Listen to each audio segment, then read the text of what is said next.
I forgive myself. I'll now live in the shadow of another's ignorance. I won't apologize for my life, my family, my children, my choices. I'm free, confident, and energized. I walk home ready to serve my way. That's my miracle. Me. Hello guys, Jambo, Karibu, that means welcome. My name is Chilanda and this is Library Without Borders.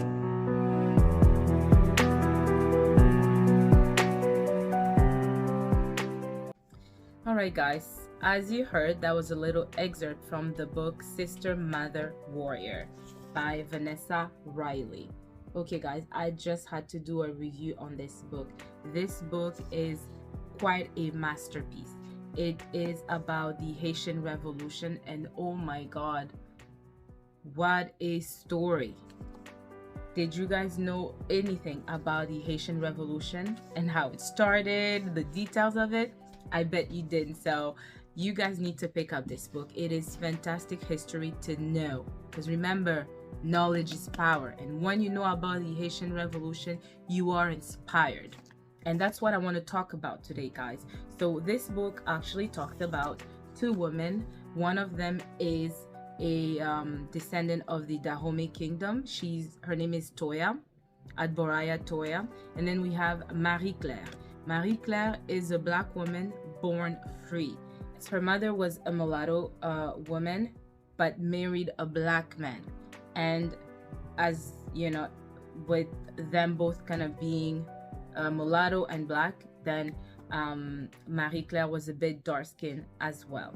So first we're gonna follow Toya, and I'm gonna tell you a little bit about Toya. Toya is born in Africa, precisely in the kingdom of Dahomey, and there she's raised as a warrior. She's trained as a warrior, and she finally becomes the chief of the women or the warriors of Dahomey.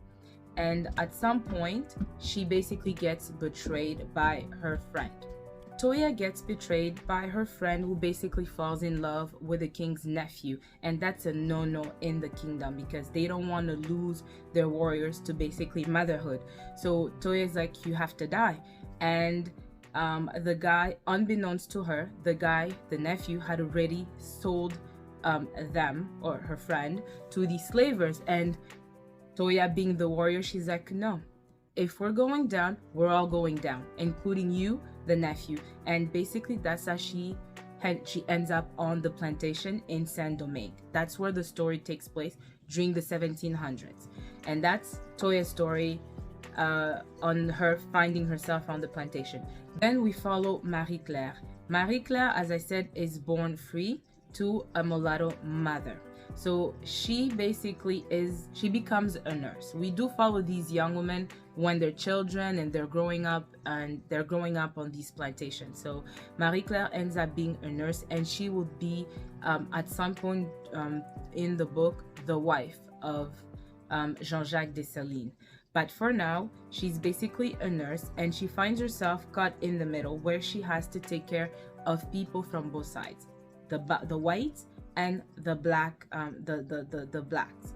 And in this book, there's a lot of subjects that are tackled, one of them being colorism. As you know, or may not know, during that time, they were cased, or basically different people. There were the whites that they called les grands blancs, and then there were les petits blancs, which were the small white people, and then there were affranchis, who were the mulattoes, and there were the blacks, who were basically at the lower level. Anyways, and then it's weird because at some point when there's war that erupts, you see that the mulattoes are almost fighting against blacks because they have been brainwashed into thinking that their skin tone, the lighter you were and all of that, you were closer to the whites. And they're caught in this world in wanting to be valued and wanting to be free and all of that, and they're siding with the whites at some point, and then at some point you have some of them who are siding with the blacks. It's just a mess. So Toya finds herself on this plantation, and one thing about Toya is that she actually escaped being violated and raped by her master, because she was known as this healer on the plantation, and basically if she was violated she would lose this power, and she was really respected even by the slaver who feared her, because he saw that she was able to save people, especially whites and blacks who came down with fever, because a lot of them were dying of like the yellow fever, things like that, and hunger and other diseases. So she kind of escaped being raped and violated by the slaver. And at some point she starts to think of how she was responsible for sending some of these people on these plantations, and she comes up with the plan to escape and basically free herself and other children. And one of them is Jean-Jacques Dessalines. Jean-Jacques is basically the kid of her friend who does pass away on the plantation, and she makes her promise to her that she will take care of Jean-Jacques. And at some point in the book, Jean-Jacques is sold on another plantation, and she's sad because she wanted to train him, and she had started to train them. She had started to train some boys and some girls on the plantation, but the slaver kind of suspected that they were starting something, so he took away Jean-Jacques and sold them to another plantation. So we don't hear about him for a little bit, until Toya basically runs to the forest, and that's where she meets these two groups that we call Tainos and the Maroons, and they are responsible for helping all these these slaves or these blacks that run away into the forest. They help them basically come back to life, and they give them food, and that's where she found her new place, Toya, and that's where she also starts training these women into becoming warriors. All right, and at some point in the story, she finally reunites with Jean-Jacques Dessalines, and she sees him. He's all grown, a little skinny, but he's all grown and ready to basically kill some mother effers, right? Because that's what they were actually. In this book, you will notice that Saint-Domingue is under the Spanish Empire. So in order for these blacks who have sworn their allegiance to this particular army, for example to the Spanish, they have to fight the French. And then after, at some point, you will see that the French does turn around and they don't want to abolish slavery, and then Spanish says that they will help them. And throughout this book, there's just all these wars that keep erupting, and I want to show you guys the map of Saint-Domingue so you have an idea of what these people were up against. And I think the war lasted almost like 47 years or something. And this is the map of Saint-Domingue back then, right here. Okay, as you can see, that's Haiti. And then there are these little parts throughout Haiti that they had to conquer, where all these plantations were. And basically Dessalines and Toussaint were responsible to lead the other freed slaves throughout these plantations and free other slaves. And at the same time, there were these mulattoes as well. And it's weird because they were almost fighting against black people, whereas Toya even said it's like they need to understand that this freedom is for everyone. It was not just for the blacks, it was for mulattoes, for even petite, for everyone. So you have Haiti, you have Léogane, you have Grand Goave, you have Petit Goave, you have Fort Pierre Michel, Cap Française. All these habitations were full of slaves. And can you imagine, throughout this whole time, not resting, because you didn't know if you would get caught, so you had to continue to save and free these slaves, and you didn't even know if these slaves will follow you. And the bloodshed, guys, the bloodshed was, you can just imagine. Like, there were women, young people, men who fought all these soldiers French soldiers, Spanish soldiers, British soldiers. So one thing I forgot to mention, guys, is that what was very popular around the plantation was the sugarcane. It was the white gold of sugarcane made the slavers crazy. They'd do anything, even chop limbs, to possess a bigger harvest. Guys, at some point in the book, you hear about these two boys that basically got punished and how they were late to come back onto their plantation. I guess they just went and played and they were late. They're just being boys. And because the slaver didn't like it, he basically dug holes, made le commandeur as the overseer, I guess. He made him dug 2 holes and put the boys in there, and they took the hot sugar cane, like hot boiling, and just poured it onto the boys, guys. So you can just imagine it oozing onto their scalp, their chin, and it was a slow death because that's when ants will be attracted. Like they would be left in those holes overnight. Anyways, that's just one scenario among many scenarios of how these black men were being killed for nothing in inhumane way.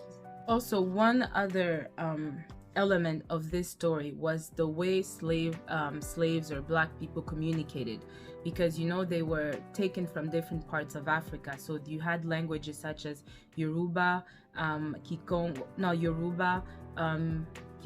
yes, Twi, I think it was Twi, Twi, Kikongo, Creole, and Fon. Those were some of the languages found on those plantations. And can you just imagine the communications? But I think the main one was either French or Creole. And talking about Creole, liberté, liberté, liberté without the R. That's how they would say liberté, freedom in Creole. And then let me just say a few words in Creole. Okay, my Haitian people, here I go. Ou parler en pile. Am I saying that correctly? It means you talk a lot, a lot. Li bon c'est pain cassave. It's good. It is cassave bread. And maman moi mouri, dead. Merci, which means I guess merci. And ou pas besoin mander. You say that again, don't you?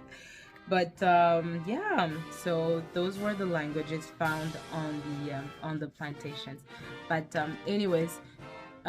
So yeah, and throughout the book, we follow finally Jean-Jacques Toussaint, who succeed in bringing freedom onto Saint-Domingue, and that would set the precedent for the rest of the world to follow suit.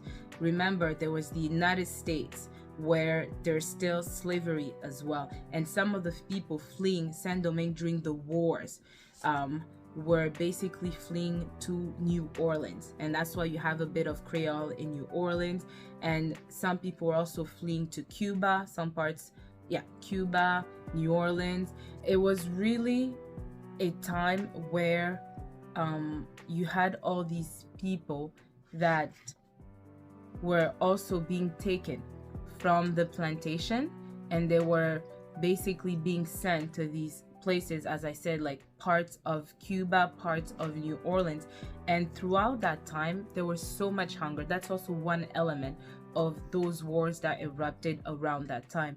There was so much hunger, and Marie-Claire finds herself basically throughout, like in the middle of the war, she will have this huge pot or casserole of soup and beans and cassave. As you heard, a lot of the popular meal back then was cassave and bread. She would have this big pot of soup, and she would be in the middle of the road feeding these black slaves and some of the Petit Blanc as well. She basically said at some point in the book that that was her calling. You know, you couldn't have any other job, so she found that job, and she was really dedicated to the Catholic religion. Oh, also there's mention of voodoo, but it's not like voodoo like VOODOO.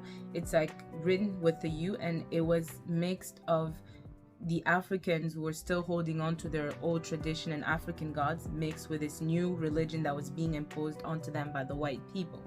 And it made that whole voodoo thing, spirituality. In the end, as I said, Toussaint and Jean-Jacques Dessalines were able to free the Saint-Domingue and declare independence in 1804. It's quite an amazing story because him and Marie Claire end up having 8 children. Some people say they didn't have children. Some people say they did have children. She's considered the mother of Haiti, Marie Claire, and him, you know, the hero of Haiti. So that's essentially the story of Sister, Mother, Warrior. I also want to say something about the fact that yes, some people in Africa, as you know, the women of the Dahomey Kingdom did sell slaves. Now we can atone for their sins, just like white people cannot atone for, you know, their ancestors' sins. But I believe that we need to basically, Caribbean, African Americans, and Africans, we need to basically sit down and come up with a plan such as like Truth and Reconciliation. That's actually a program that exists here in Canada between Canadians and Aboriginals, where we talk about these things and find some type of way to heal, right? So that we don't carry this burden that Africans sold our own brothers and sisters. We're no longer there. We have to let bygones be bygones, but learn and find a way to make peace with it and move on. All right, guys, so that's it. That's the conclusion of Sister, Mother, Warrior. I really enjoyed the book. I hope you guys get to pick it up, and if you did, leave me a comment, but if you will, let me know. And it is Black History Month, and I would like to take a few minutes to highlight one important figure in the history of the Democratic Republic of Congo. His name is Patrice Emery Lumumba. He was the first Prime Minister of Congo, and he took power right after independence in 1960. And his story is very popular because he was among the African nationalists around that period wanting the independence of their countries. Because as you may know, the scramble of Africa was under colonial control.